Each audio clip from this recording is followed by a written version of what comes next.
today we're joined with people from all over the world who are, I can see some people that I recognize, some names I recognize, which is lovely. But I'm aware we all have an interest in therapy, and many of us also in movement. And we're coming to this kind of zeitgeist where we can use movement as therapy. And I think more and more people are interested in how we can curate our movement so that it serves the tissues rather than maybe compromising the tissues to achieve some kind of predetermined aesthetic or performance related goal, right? That we're starting to look at how we can move in a way that will foster long-term health in our joints. And to that end, I know we're all kind of singing from the same hymn sheet, even though it's clear from all the variety here today that we do different things, right? We all do different styles of movement and different forms and different modalities of therapy, but we're all biologic forms in motion, and that means we're all spiral, and we're all moving with spiral constraints that arise from the helical quality of tissue at all these different size scales. So I thought maybe we could nerd out on that basically. So we'll talk about spiral motion in the 5 filaments. So just a very brief potted description of the 5 filaments and what they are and why bother with them, and then focus in on one of those filaments, on the shoulder and its connectivity to the hand, and then we'll get moving. Does that sound good? Can't wait. I've been really enjoying your book. Each chapter has so much depth and breadth as well. But there's no substitute for the real person. For you giving us a tour of some of the treasures in your book. That means a lot coming from you, Elizabeth. Thank you. And I thought maybe with that, I could share my screen and we could get right into it. So I love this app. It's the Muscle Premium app because it's like Amazon for different anatomical regions. You can really just kind of take your pick with all of these different views. And we'll go straight into looking at the motion of the shoulder and keeping this motion in mind as we explore the idea of the 5 filaments. Can everybody still see me? Yes, Karen. Let's see. I can see not you, but I can see your screen. Oh, okay. I can't see there. You. Mm-hmm. How about now? Okay. Voila. Okay, so as we can see here, this gives us a view of the shoulder girdle and some selected soft tissues, some of the muscles that support the shoulder girdle, and these are classically described as the ones that are involved in shoulder flexion. So what I thought we could do is really take a moment to get a feel for this region. So you can do that by palpating yourself. If you bring your right hand, if you'd like, to your left clavicle, and then feeling your way along your clavicle, notice where your clavicle articulates with your sternum at the sternoclavicular joint, the SC joint. And then to bring another element of dimensionality to that that 3D anatomical part, then all we need to do is whisper. And you can whisper the days of the week if you'd like. Sunday, Monday, Tuesday, Wednesday, Thursday, Friday, Saturday, Sunday. And just keep whispering and then developing the volume to go to speak a little bit louder. And what you'll feel there is vibration. The vibration moving through the different densities of tissue all around that joint. And if you bring your 2 fingers together, comme ça, just like this, that is really the level of articulation that you have between the 2 bones there, between the clavicle and the sternum, but that bony articulation is surrounded and supported through a sea of filamentous tissue. We sometimes call it fascia, connective tissue, entheses. So these are the entheses of the bones that come together and form these articulations. But whatever you call it, it is biologic form, it's tissue, and it has all these different densities to it that all give rise to motion. And then following with your fingers along the full length of your clavicle and then back again, and then start to rise your arm. So the same way that the cadaver in the picture is raising its arm, his or her arm, you can do the same. And in so doing, you are flexing your shoulder. Flexion of the shoulder, it is comprised of all manner of rotations. So it's in the clavicle, and you can really feel that when you rise your arm up. So with the evolution of complex life forms, multicellular life, especially mammalian vertebrate movement, and in the human, we have, of course, bipedal gait, right? We're up on our 2 feet. Now the upper limbs have evolved this huge amount of mobility that other mammals, quadrupeds, maybe don't have, because their joint systems maintain stability for that quadruped gait. But we're quadrupedal, but our arms have evolved for mobility, whereas our legs have evolved for stability. And so you can really get a feel for that sophistication of motion when you feel your clavicle spinning along with the shoulder girdle. So in the shoulder girdle, you've got your clavicle and the scapula, and then we've also got the humerus. And what I want us to notice here, we're going to come on to talk about the 5 filaments as a movement rubric in a moment, but it was just to give some context. When we have the bones of the shoulder girdle rising, as we do, as humans, what do we love to do? Rising the arms up, shooting the bow and arrow, starting fires, swinging through the trees, climbing, grabbing your mate by the hair, chucking them into the cave, having your way with a great many berries and aspects of movement that are up and above our field of vision. We are very unique amongst the other creatures that don't do as much of that, right? Our shoulder girdle has thus evolved for that mobility, but we also require this degree of stability. And this, in my experience in studying kinesiology and biomechanics, it is allowed and governed through a series of continuous rotations.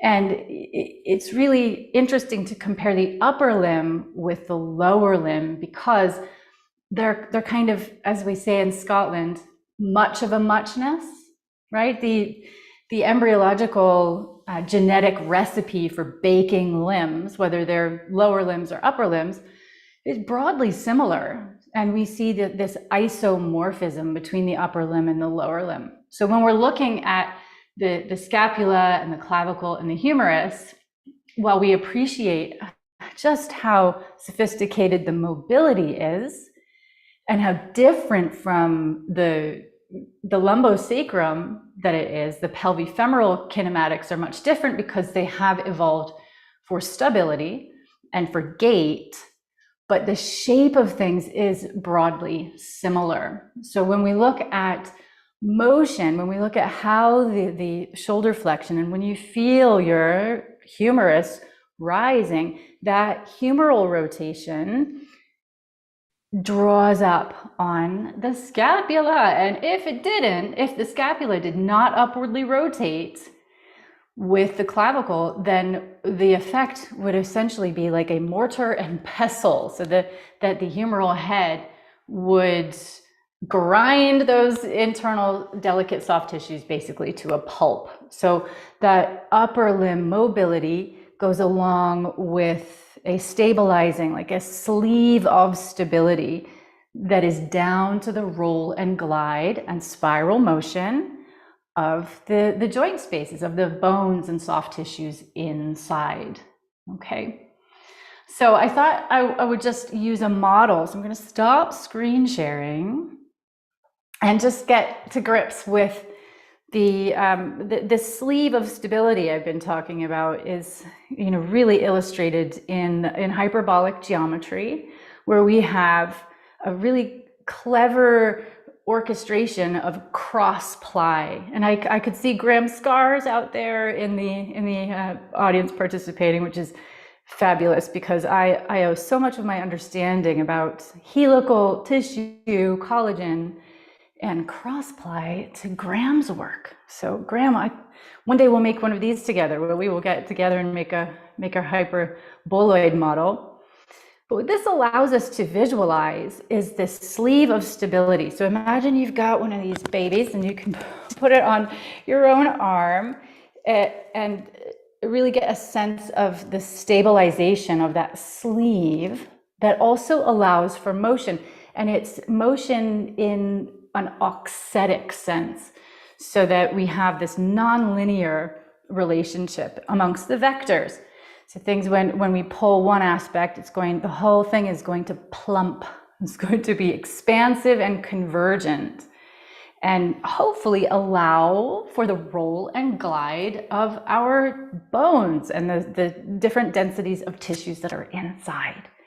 Okay, so that really, that's kind of a specific focus on the shoulder filament, but it applies to the whole 5 filaments rubric, which is about how spiral motion has a kind of algorithm in the body, and how the 3-dimensionality of understanding anatomy and its shape gives us a foundation for exploring the multi-dimensionality of the tissue, of the motion inside. And any kinesiologist will know that rotation is in the main, it is the basis of organic movement, of what's happening, of biologic motion inside. So the tissues are all linked together in these coupled systems, and they're closed kinematically, which means one motion is always going to affect all the other members of the system. And in the 5 filaments, we've got hands and feet, which are broadly similar in terms of rotation. Elizabeth, are you trying to tell me something, or are we still good? We're completely fine. And I'm just delighted to say that Susan Lowell has joined as well. So, oh, fantastic. And Susan, and you're quite the bright light, Karen. You've brought people in from all over the world, and colleagues that we are in high esteem. So that was excitement about who's here. Absolutely, and just recognizing Susan further for her role in my understanding of biotensegrity, and especially, we've had long talks around heterarchy versus hierarchy, and are they mutually exclusive? And of course they're not. So it is lovely to have this crew representing this afternoon. In case anyone's just joined us, I'm talking a little bit about 5 filaments as a whole, as it is a motion rubric that I didn't make up. So I, of course, didn't make up spiral motion. It's something we've all probably experienced at some point. You get into your movement practice and experience it for yourself, that it really, it's on a continuum of rotation. As supination, if you bring your hands and turn them up, this action of receiving soup, that's how I always remember it, is you have to turn your hands up in order to get the soup. So the hands go up. This external rotation, if you keep working your way up into your shoulder area, supination isn't separate from external rotation. They are part of that same continuum of motion, and it's happening through the volume. So it's a 3-dimensional study of anatomy, right? It's points and parts, and we're working on that 90-degree vector space. But with spiral motion, we're talking about the four-dimensionality of coupled systems of different densities moving through themselves in and around. And they are doing so in a species-specific way that gives rise to morphological constraints. And this is observed in the earliest developmental stages in life, especially when we see the limb buds appearing. So the upper limb buds appear first.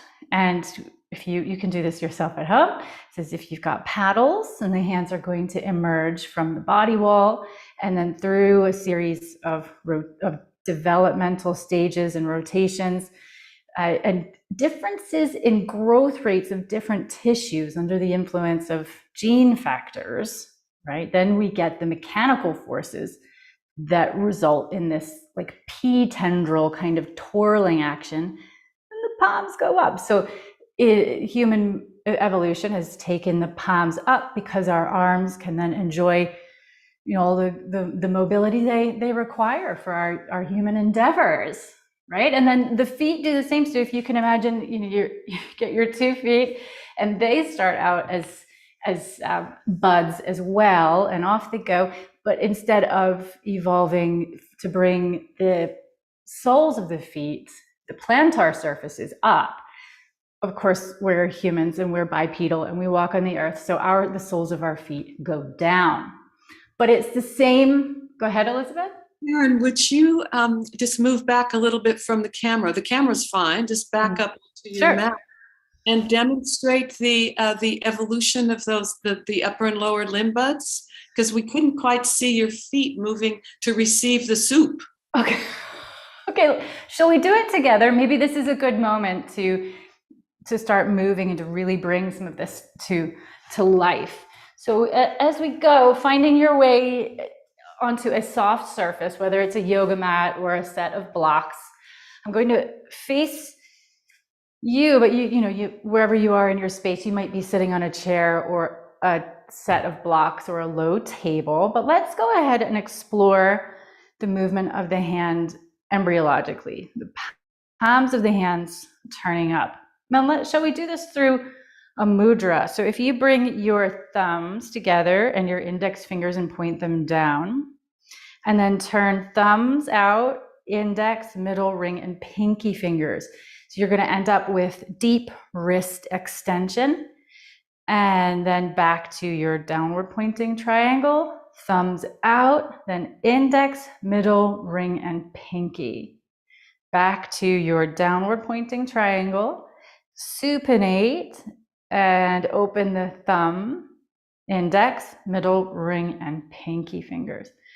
And as you come back to that downward pointing triangle, just honoring the importance of the triangle in all of our study around triangulated tissue.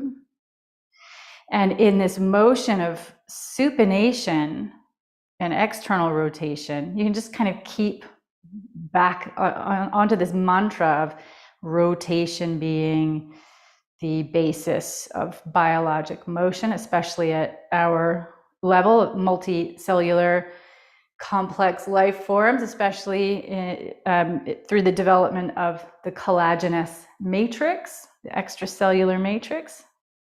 But it's not just the fascia, it's all the tissue through the cytoskeletons. So I really like to use the term filaments because we're talking about filamentous tissue. Doesn't matter what kind of tissue it is.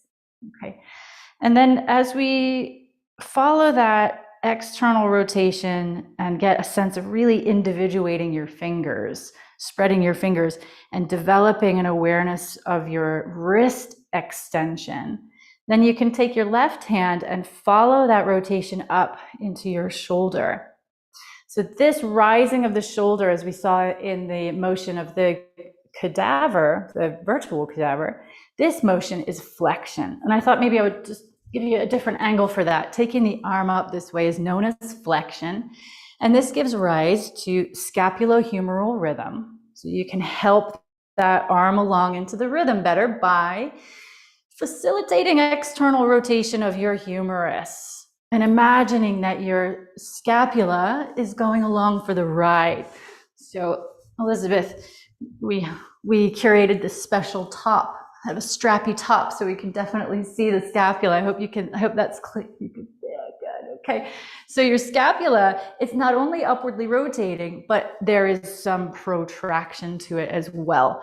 This creating that sleeve of stability. And, we see this model now in discussions around tissue and around the fascia continuum.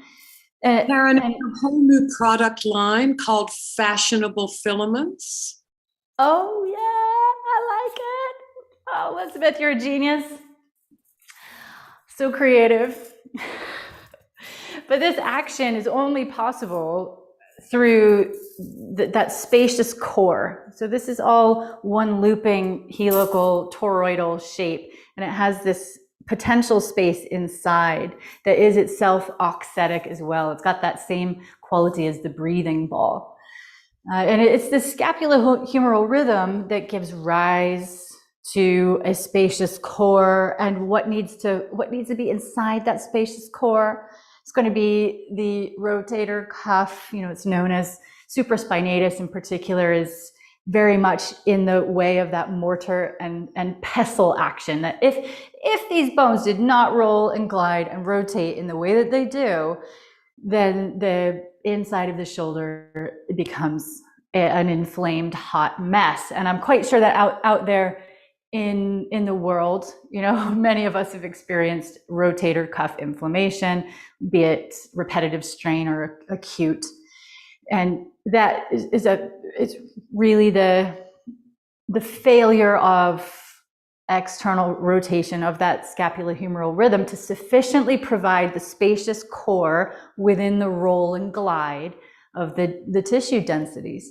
So yeah, so we got the shoulder that's going to upwardly rotate, and I'm calling this the opening spiral of the shoulder, going along with shoulder flexion. It goes along with the opening spiral of the hand, and it's happening especially in movement modalities where we want to push the envelope on deepening shape making. It becomes really, really important that as the shoulder flexion becomes more acute, that we're even more mindful of rotation and detensioning that joint. So we end up with something like the finger trap. And you've seen this before. I love how Susan Lowell you use this, and Graham as well. This is now a well-known idiokinetic kind of tool for us to understand when we detension, when we go away from stretch, then that spacious center gets even more spacious.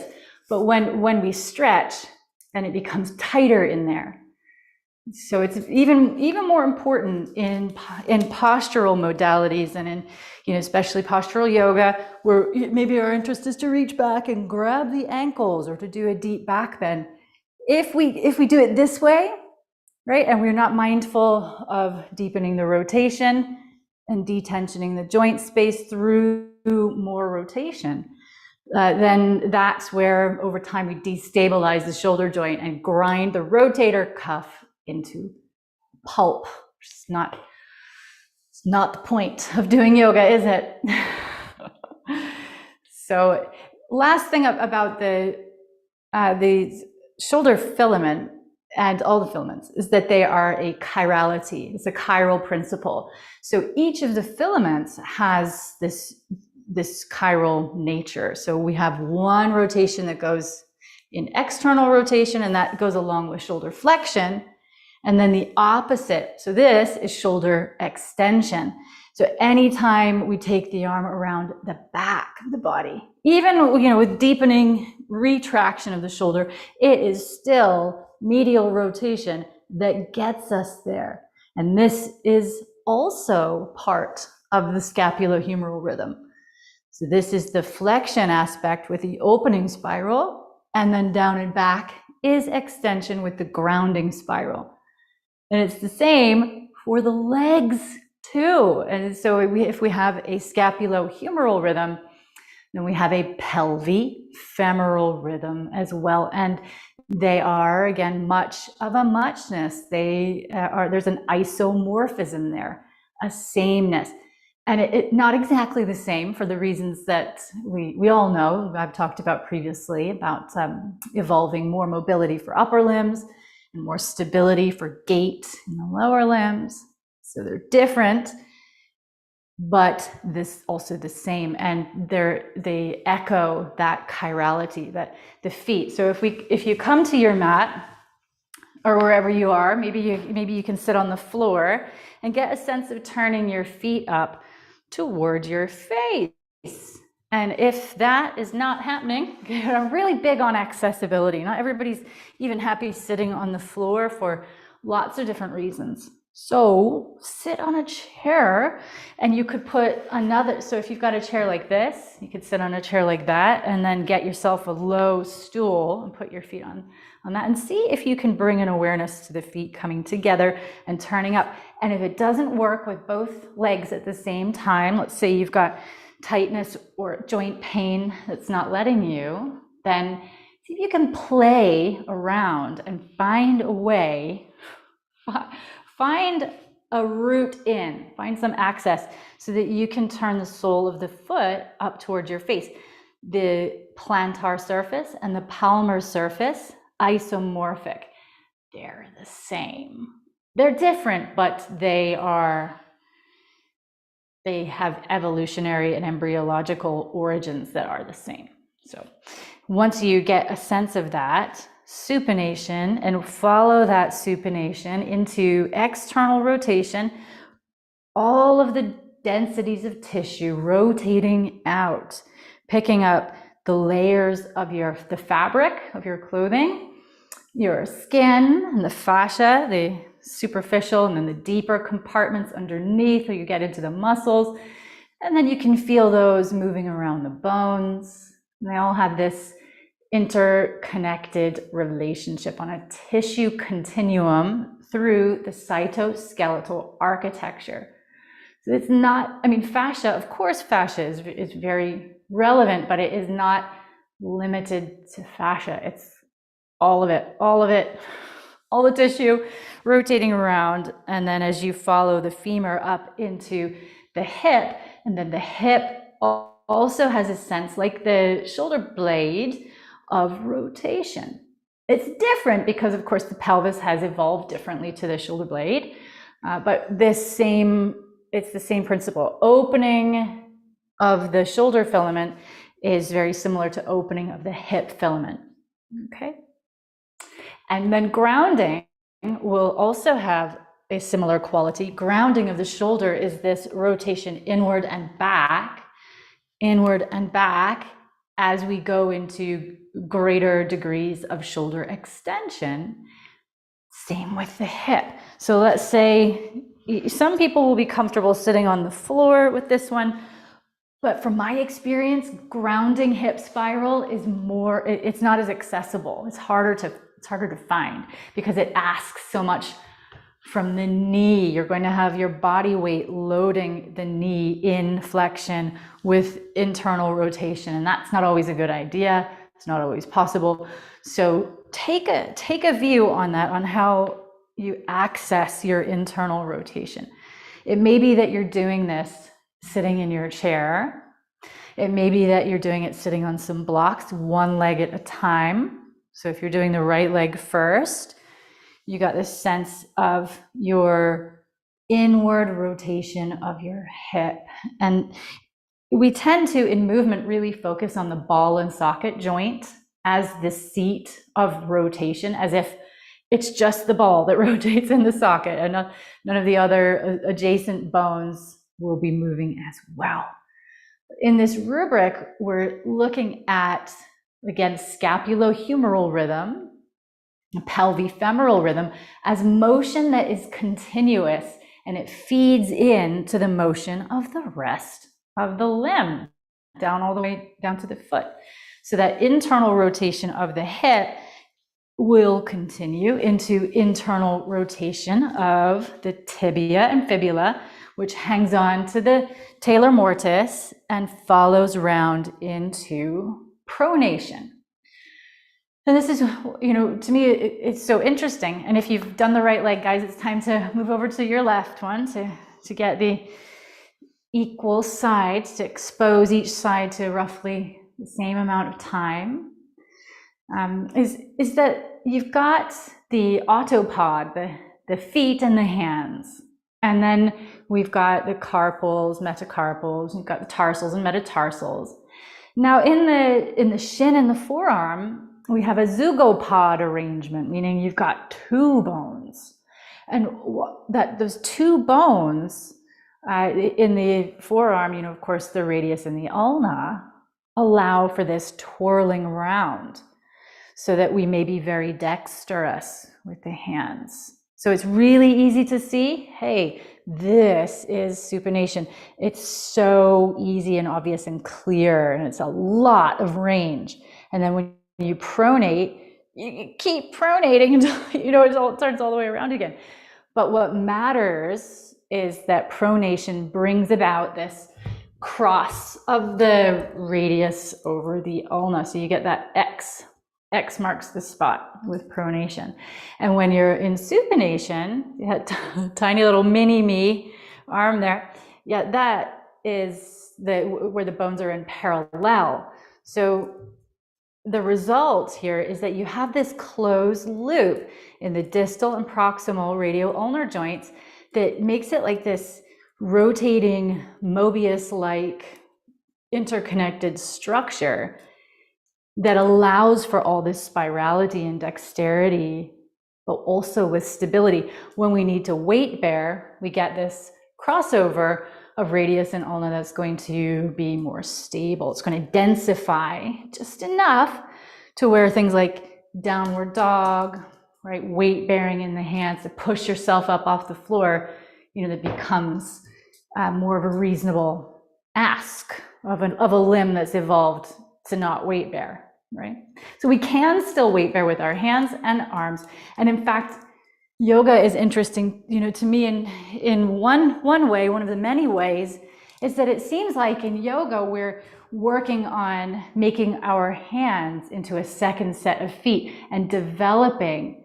If we've embryologically we evolved to turn the palms up and be dexterous, but in yoga we're turning the hands around to do handstands, downward dog, low press up to develop the hands as weight-bearing structures, which is possible to do, right? But in the legs, so that zygopod structure, the same thing. So if you can imagine, this is actually, that the hand is actually a foot, and then you've got the tibia and fibula as the radius and the ulna here. There's not nearly as much twirl in the lower limb as you have up in the upper limb. So it seems like in yoga and postural work, our aim is to take the lower limb and to make it into something that behaves like an upper limb. So working toward supination, working toward taking the sole of the foot up toward the face, right? So it's that comparison of the limb structures that's been so interesting to develop in the lens of spiral motion. Now, if you've still got that left leg grounded, it might be time to bring both feet to the floor. And then whether you're sitting on the floor or kneeling, or you're like me and you're sitting on a low table or a chair or blocks, let's take a look at the feet and see if you can bring your feet to the ground. We'll talk a little bit about the big toe mounds as compared to the index finger knuckles. So when you press your index finger knuckles down on the floor and press your big toe mounds down, then we activate something called the windlass mechanism.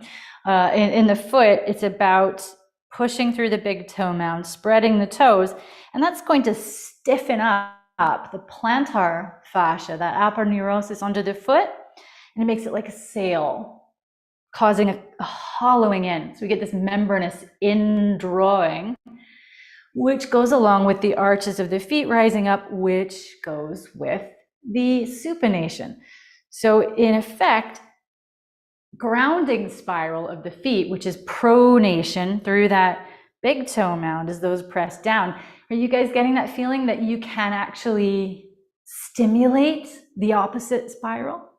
Yeah, and as a dancer, Elizabeth, I know, I mean, that just comes second nature to you with your gorgeous, highly arched feet that you have, that you've been, you're lucky to have good genes, but I know you also had to work quite hard on your feet as well. Yeah, that's something that it really goes together, hollowing that fascia and hollowing the palmar arches by pressing down through the index finger knuckles is going to be critical for developing a handstand, for making the hands into that second set of feet. And for people who, let's say your goal, like me with my feet, is very much therapeutic because I've got accessory navicular bones, and the bones of my arches have collapsed. So when I'm not thinking about it, I've got valgus that won't quit. So I have to even be much more mindful of my grounding spiral and that opening spiral. The grounding and the opening go together and in fact cannot but coexist. So in the grounding, in the pronation, we're stimulating supination. So it's always that chirality, that balance of the two opposing spirals that creates that sleeve of stability. Okay, and that's a crucial one, and that really takes care of the 4 of the 5 filaments, which is the hands and feet, shoulders and hips, and they're very much of a muchness. They're very much similar. Okay, the 5th of the 5 filaments is going to be the axial matrix. And this axial matrix, if you're sitting on something and you're bending side to side, what are you doing? Lateral flexion. So you just ease your way side to side. You could even reach, if you're happy to, reach your left arm up, rotate it, and find your opening spiral of the shoulder so that you get lots of space between your ear and your shoulder as you reach across.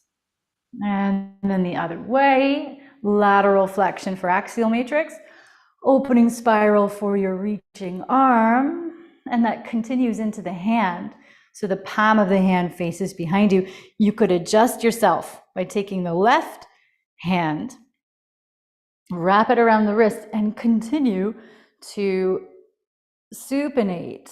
So you are making the radius and ulna parallel, and that's feeding into further external rotation for your humerus and deepening your opening spiral of your shoulder. You can do that on both sides. Karen, would you take this thing and take us into how the grounding spiral of your big toe and your joint, how you connect those spirals all the way from your feet into your hands? Oh, shall we? Okay. Grounding of big toe.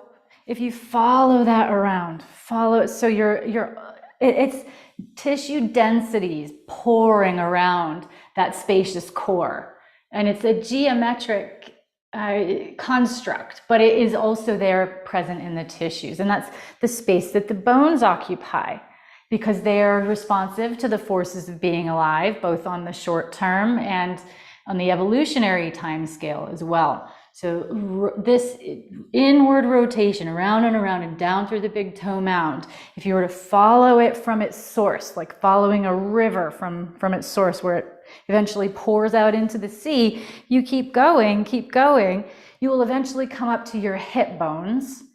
Okay, and from there you might actually have to change your position and maybe kneel.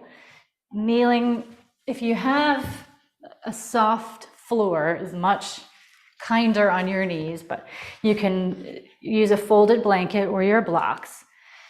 And then getting a sense of your hip bones, they roll in. So when the hip bones roll in, the femurs roll in, and you can, if you lean over to your left and unweight your right leg, then you can really get more of a sense of that motion. Pushing through the big toe mound of your right foot, that inward rotation rolling, finding its source up in the hip, continuing up into the hip. And all of that lumbosacral tissue, all the way around, really getting a sense of how that relates to the kinematics of the pelvis. I've got this model, but I'll find it in the Q&A, I promise. So it talks about the way that the hips are very much a connected structure, and there's a stiffness there, a purposeful stiffness that is required for gait. It needs to be stiffer, more elastic for that rebound of gait. Okay, but also there is a subtle independence of the sides. So when you lean over to your right and do the same with your left leg, so I'll turn to show you, you've got leaning over into your right knee, and then the left side. You're gonna maybe feel like you could lift your sitting bone up a little, and that whole left hip can roll in, and it continues to roll in.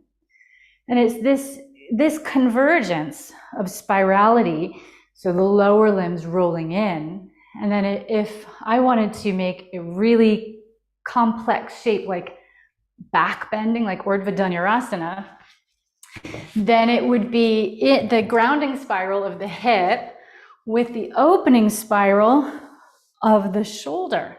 But they're the same. Grounding of the hip, inward rotation. As the arms go up overhead, we have just come out of anatomical position. Now, the language we have to talk about anatomy and kinesiology, it's all tagged to this dead anatomical position with the arms by our sides. So I've suggested this in my book. It might be useful to have some other standard positions, and one of them could be, I think in Pilates you might call this dead bug. I don't know, something like that, where your arms go up and the legs are up. So you've got this shape as we bring the feet to the floor, rolling the hips in, narrowing the knees, the hands coming down to the crown of the head. And then it's the same thing. So the arms are doing the same thing as the legs, but we call it the opposite because it's the opposite of the normal classical anatomical position. So in any case, elbows go together, knees go together, upper arm bones into the shoulder sockets to really find the spacious core of the shoulder joints so all the bones can roll and glide. And then in time, maybe pushing in against the ground to fire up both the hip and the shoulder complex that are actually doing the same thing, but again, for really boring reasons I mentioned that are related to the anatomical position, the language gets confusing. And I feel like that can happen a lot in our new paradigm conversation, that we're all with grace and humor and compassion for one another and for our history as well, just trying to update the language so that we can talk about some of this stuff. I think, I'm just looking at my timings, Elizabeth. I think we're probably...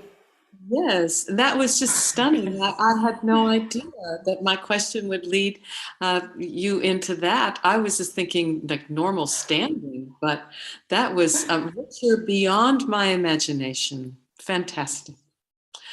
And now Barry Craig, who's a frequent participant and contributor to this forum, Move to Learn, has articulated a question, which is just perfect follow-up. I'll read it.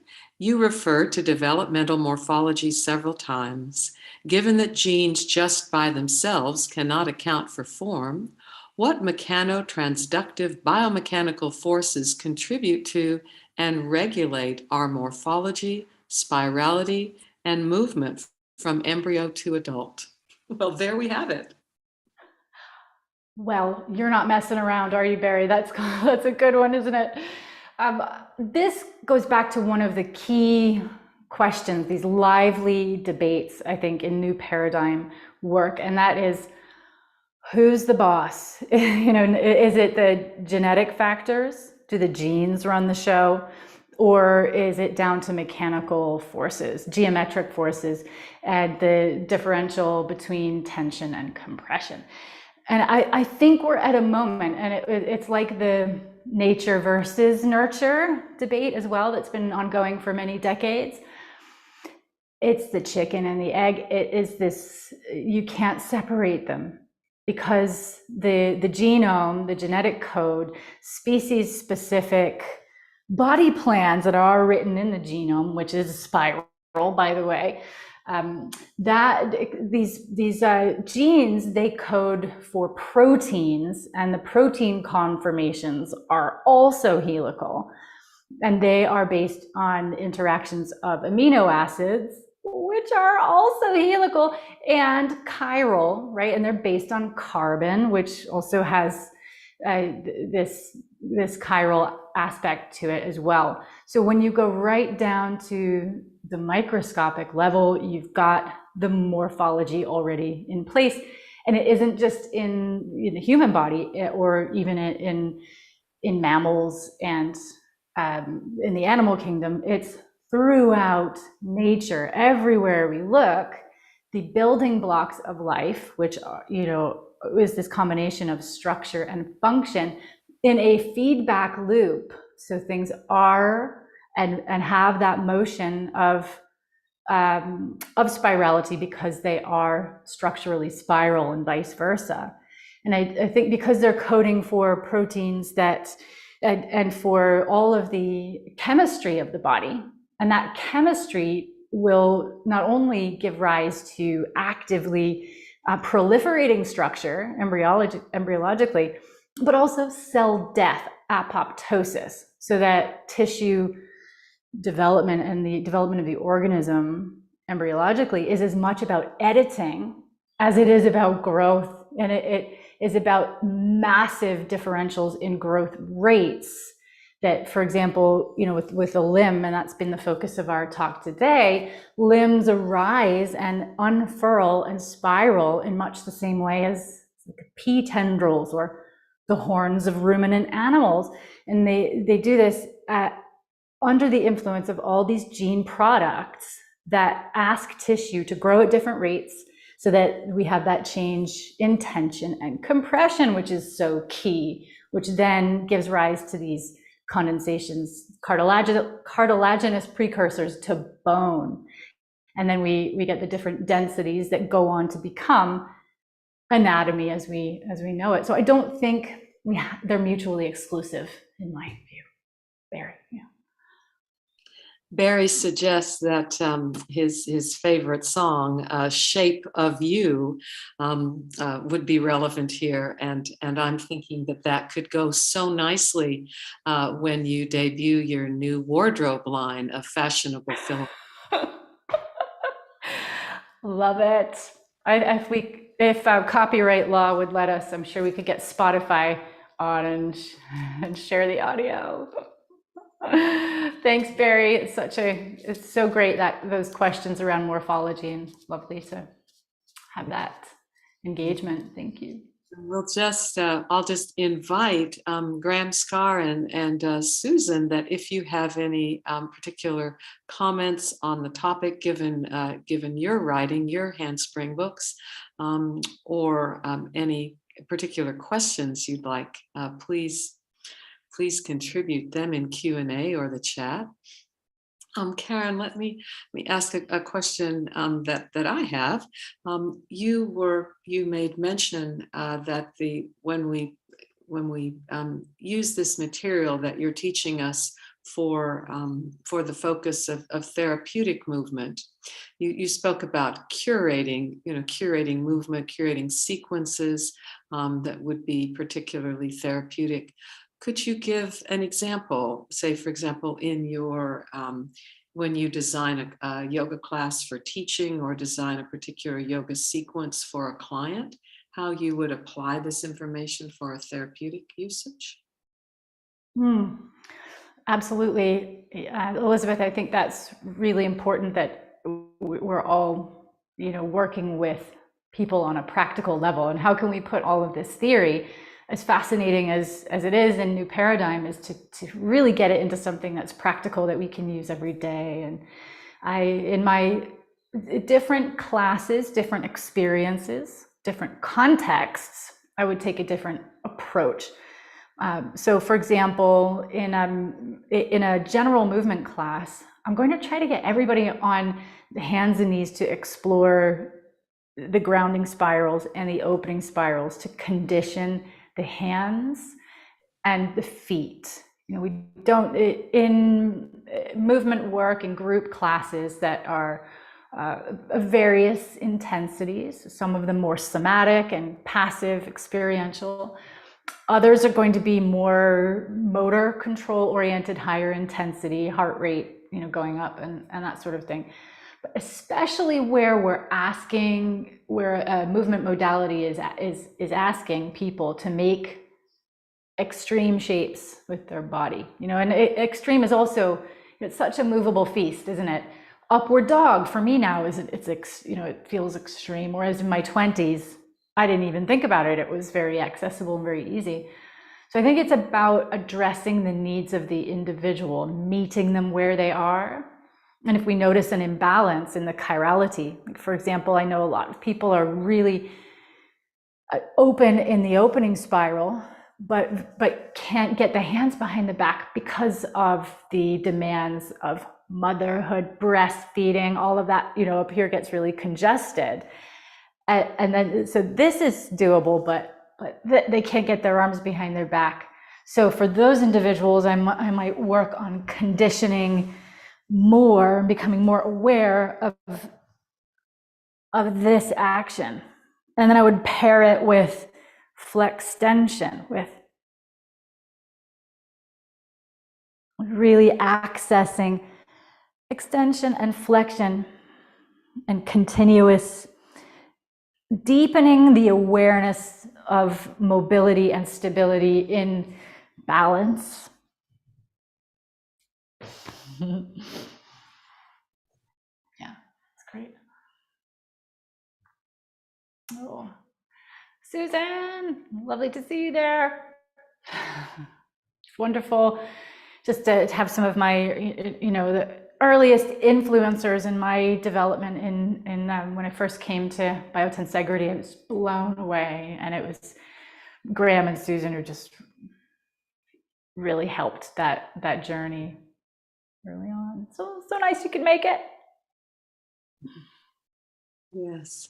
Karen, would you speak in even more detail about the embryological development of the upper and or lower limb buds, to give us some more understanding or experience of how the embryological differentiation creates the movement patterns that are relevant for us at all ages and stages?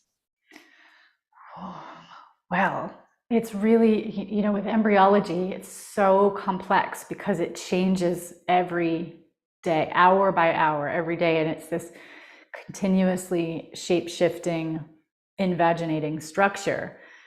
Once the axes have been established and polarity guides the craniocaudal axis, then we have our first shape. First curve is flexion. It's this flex curve, and then that really forms the axis, and with the balls of somites along the axis, and those go on to complete that shape. And through the invagination process, we are toroidal. So our body plans are thus, right? We've got the gut tube, which is going to form the space in the middle. So the space my hands and arms are taking up now in this toroflux represent the gut tube. Okay, so that gives the body its geometry as a torus, and it's in the trunk. But that theme, it's a metamotif, so it will continue at other size scales and other levels throughout tissue. And one example of that will be the limbs. So in the embryo, the upper limb buds emerge first, and they persist with that advantage developmentally throughout until the embryonic stage is complete and into fetal development. But this the bags of mesenchyme, which, during the embryological journey, epithelium becomes mesenchymal, becomes epithelium again, and there's a chemical shape shifting that happens under the influence of insanely complicated gene product cascades that give rise to more tissue and then less, and then tissue that grows much faster inside tissue that grows more slowly, which then stimulates this action. And so as you have one, for lack of a better term, layer, one layer of tissue that's wrapped around the piston-like action of the bone, a very nascent, early precursor to bone, cartilage is bolting through that. And because of the complex relationships between growth differentials and cell proliferation and apoptosis, it's the classic yin-yang, male-female, grow, decline, destruction, creation, all of that. That sculpts the limbs to rotate their way into place. And then you get digital rays and then paddles, and then it's through the editing that we get the spaces in between the fingers. And if you comparing the hands and the feet as very, broadly speaking, quite similar structures, those embryological milestones they're all very similar, but it's just the upper limbs manifest first, just before the legs do. Well, I did ask, and then I almost regretted it because I realized that this would be our webinar with part 2. Sorry.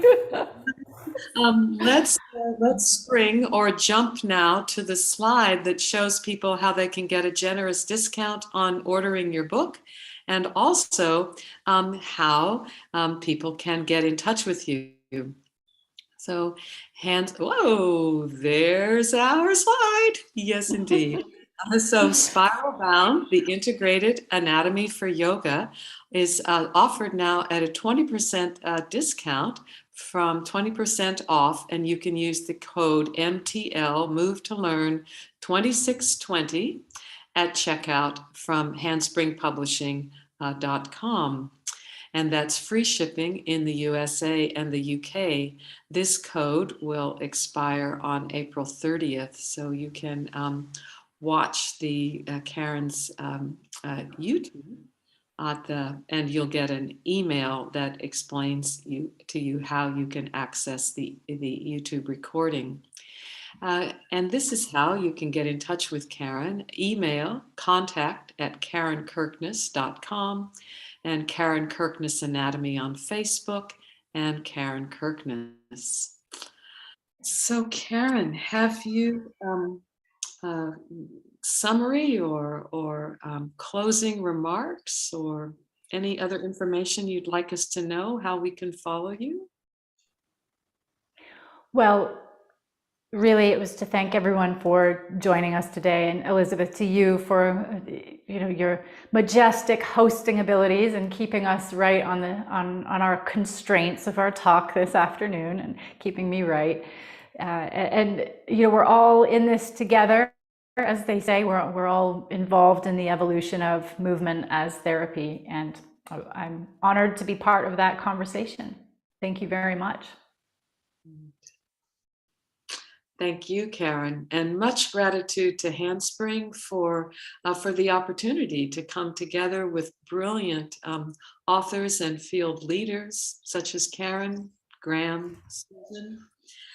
We look forward to being with you in the next webinar series, and also look forward to being in touch with you.